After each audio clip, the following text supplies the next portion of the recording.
Hi, we're Kablamo. And today we're going to talk about Shallow. Shallow. This is the 5th track on our album. It was our 2nd single.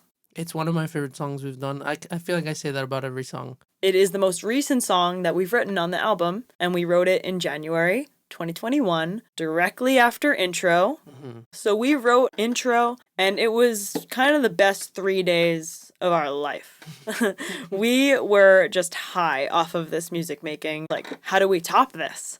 And that was the problem, is we just kept coming up with ideas, and we felt like we were not even coming close to how Intro was making us feel. And I think that's what we were chasing, was a feeling. It wasn't necessarily about the songs that we're making, but it was about the excitement that we felt. We kept trying to write a new song, and this time we were like, this one's going to be the single. We were just so ready to write our official single that would show everyone what Kablamo is all about. And we just kept coming up with ideas, and we didn't like them. And in hindsight, we did come up with some pretty good ideas. But when the inspiration's not there and when it's just not making you feel good, you just keep feeling like nothing is good enough. And we felt tired because we were having 10 to 12 hour days just waking up, making music from start to finish. I feel like we were just feeling exhausted. So eventually we came up with this idea. I think the big way that it started is we wanted there to be hits. We wanted something that would make you dance a little, was very memorable and specific. When you came up with that blah blah, I was I like that, and that's when I made these fills around it, because I was just itching to make something with a lot of fills and just really appeal to my psychedelic rock drum standards. Yeah, we kind of just wrote that part together. We spent the day just fleshing out the different sections, and through doing that we were just kind of not arguing, but having very intense conversations and presenting all these different problems and trying to find different solutions. So it was just this whole day of trying different things. So it was, to me, it was a little bit stressful. I think it was still great. Just that we really wanted to make the best thing. We had really high standards, and it's kind of tough when you're pushing yourself, squeezing yourself to make the best thing you can. We had so many dreams as musicians that we were trying to pursue at once. We were I want a psychedelic song, I want a surfy song, I want a song with distorted guitars. We kind of couldn't find things to commit to, so we kind of just kept compromising, and that is kind of what wrote the song. We kind of just compromised our way. Shallow's a big compromise, and honestly a lot of the best stuff we've done are the compromises. It's not my baby or your baby, at least the instrumental part, but it's our baby, and it's always better when we can both agree on something. So as we were coming up with different ideas, we were really trying to make it super quirky and fun. I think the big focus of the day that we really ended up nailing was arrangement. Yeah. Our goal for that day was, we are writing this whole song today. So we have to go through every section and pick a section and commit to them. But in the case of Shallow, we got really, really specific. How are we going to transition from the verse to the chorus? How are we going to start the song? We're going to have a bridge. How are we going to transition to that?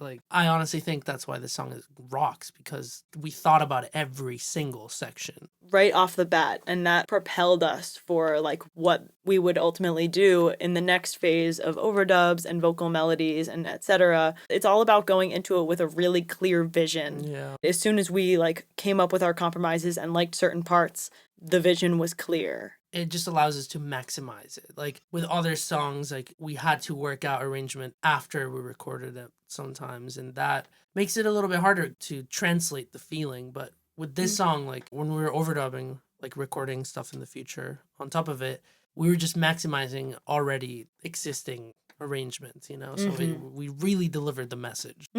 We kind of just wanted to start the song with this blare in your face, I was imagining the ad for the Kablamo first single ever, But yeah, so basically we came up with the entirety of the arrangement this one day that we were working the whole day in the garage, and we recorded a demo version of it. And then after that, because it was guitar and drums, we recorded bass on top of that. The bass really will kind of tell you how to feel. And we didn't really know what feeling we were going for in the chorus. So the first version we have is less dramatic and emotional. We were experimenting with different notes, and I was kind of oh, we should use this different note because it makes it really minor. So yeah, let's take a look at the two versions.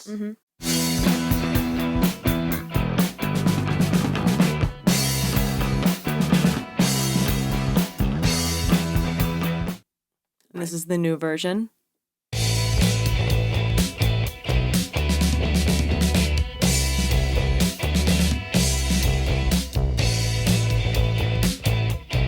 Yeah, so I mean, I think they're both sick, but I stand by what we did. Yeah, looking back on it, I also think that the new version just flows better from the verse because the older bass line just had the same first note as the verse, so it just didn't feel as like... It didn't feel like you were going to a new place. We wanted the sections to meld together really well and for it to like feel unified rather than just two sections glued together, you know? Mm-hmm. That was one change that we made. But the second day, immediately, I feel like you heard in the second verse this. Oh, yeah, the slide guitar. Yeah. My favorite part, I think, of making music is when we have the stressful thing figured out and we just get to have fun with it and like record stuff on it and get crazy guitar tones and stuff. And I remember I like heard this slide guitar and I was like, yo, this is what we gotta do.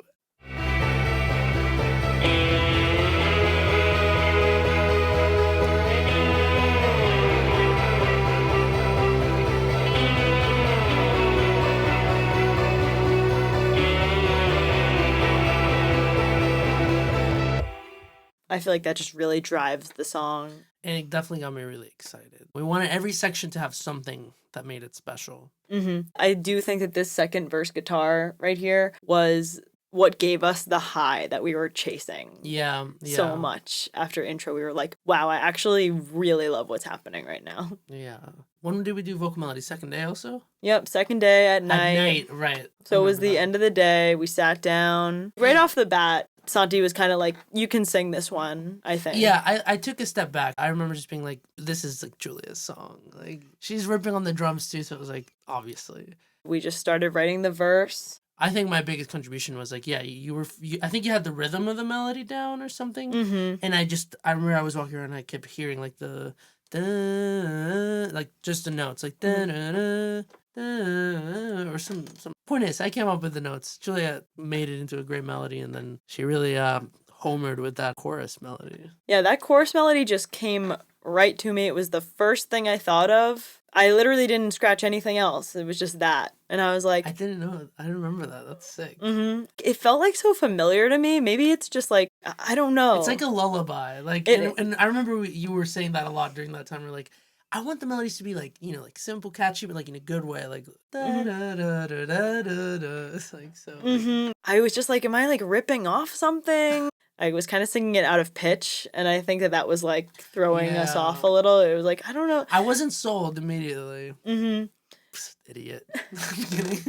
And then, yeah, from the get-go, the bridge was something I wanted it to be so singable. I just like was imagining like a whole crowd of people doing like da da da da da da. Very simple and emotional. You know, they do it in a lot of songs, like a lot of the classic emo songs, like In the End by Linkin Park. Like, so sick. Only one thing you should know, I put my trust. Right. Like, just like that octave up effect where you're just like singing it and then you just sing it again except an octave up, and it's just like so much more emotional. Like, I was really going for that there. Yeah. I was loving Fantagram. Fantagram was one of my big inspirations going into that vocal melody.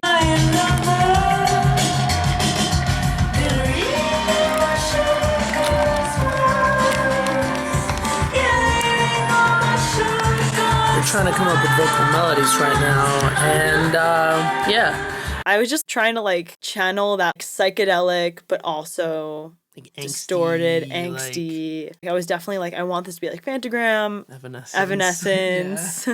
But yeah, like we've said in other videos, we usually, you know, we write the instrumentals, then we spend a lot of time doing melodies, and lastly we do lyrics. But we always have a bounce where like we're doing just like the melody with no lyrics.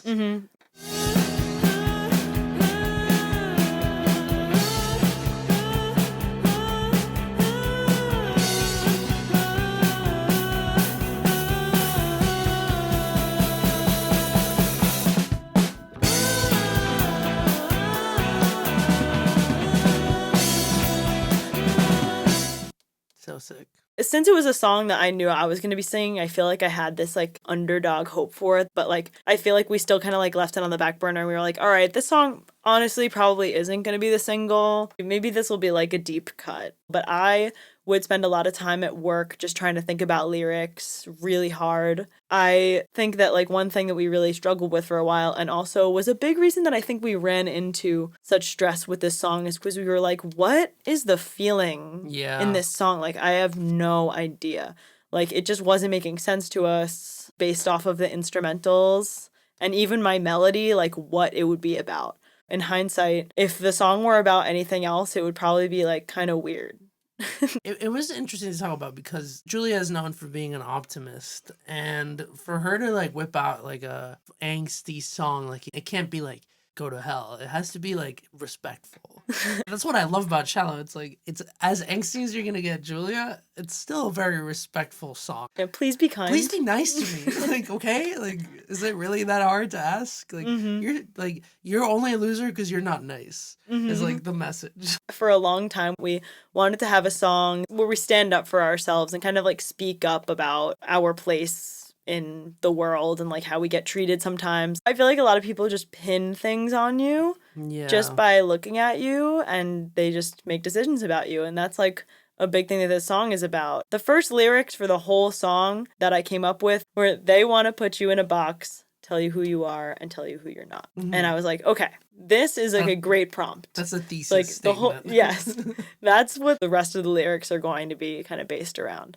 Once again, in the shower, I just came up with the whole chorus, like, you're so shallow, I can't fathom, the literal deep breath and exhale. Yeah, I remember when you told me that, I was like, lit. I got out of the shower and I was like, Santi, listen. I came up with the chorus. We watched the Free Britney documentary. Yes. We're big Britney Spears fans. Yeah, we love Britney Spears. Like, yeah. Obviously, I felt the same way, but Julia was like so pissed. She was like those paparazzis, like they're just like ruining her life. Like it's just like, oh. It was the world that we kind of like grew up in. Like that was our era, like Y2K. I was like 8 years old, like seeing that Britney shaved her head, and I was like, yo, what a freak. That. They were all just pinning her like that, and I ate it up like when I was younger. They like ruined her entire personal life, like for money. Yeah. So we got the vocals down. Got the vocals down. Got the lyrics down. So we released Cruisin'. Our plan was that Shallow was going to come out a month after Cruisin'.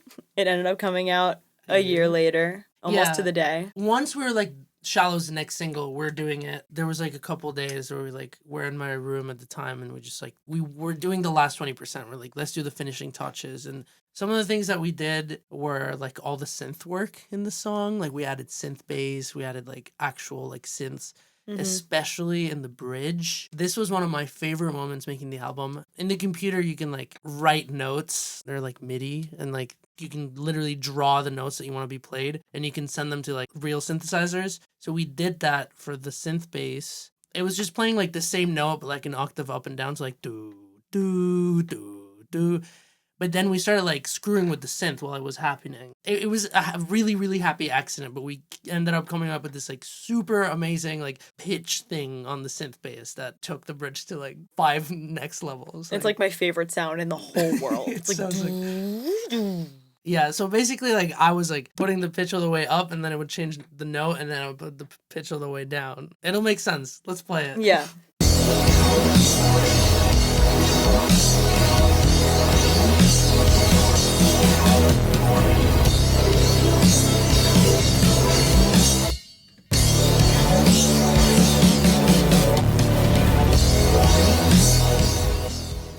Yeah, we also did all those synths, like like all that, like we like really went off. So after we did that, spent a lot of time mixing, like maybe redoing the tones here and there. But honestly, there was a point where I was really, really happy with this mix, and I didn't touch it for like months. I think a reason that we really knew that it should be the second single was because when we started playing it live, we were getting great reception for that song. Yeah. And over time, like all the weird feelings I had like completely disappeared. I was like, this song is an absolute banger. Like it's just so good and so fun to play. A lot of the things we put out feeling complete to me still, but like this one I was like, no, this is ready. I guess that's it. Peace and love. Stay safe. Much love from Kablamo. Bye. Yeah. Peace.